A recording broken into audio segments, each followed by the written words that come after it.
Doppio assalto nella notte, uno messo a segno a Monte Galdella, l'altro tentato a Montebello Vicentino. A Monte Galdella il forte boato ha svegliato di soprassalto i residenti della zona. È successo intorno alle 3 a fianco del municipio, dove i banditi hanno fatto esplodere lo sportello Postamat. La potente deflagrazione ha sbalzato frammenti ovunque.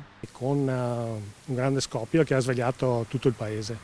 C'era anche mi hanno detto che c'era un fumo e c'erano un sacco di detriti a distanza, insomma, abbastanza importante, perché lo scoppio è stato talmente, la deflagrazione è stata talmente importante che i detriti si sono espansi a notevole distanza. Sembra che siano riusciti anche a limitare l'illuminazione diretta al dispositivo per riuscire a lavorare meglio. Indagini in corso per verificare l'entità del bottino, anche per la presenza del dispositivo che sporca di vernice le banconote rendendole inutilizzabili.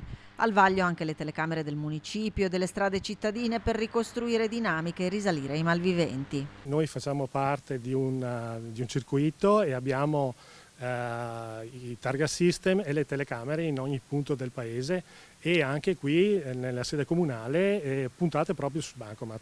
Un déjà vu, un colpo analogo, era stato messo a segno già nel 2024.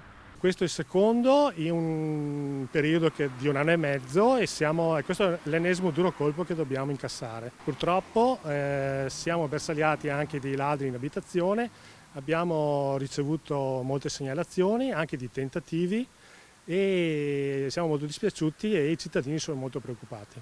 E poi il secondo colpo, sempre in nottata, ad uno sportello bancario, tentato e non andato a segno, con danni registrati all'agenzia di Banca Terre Venete a Montebello Vicentino.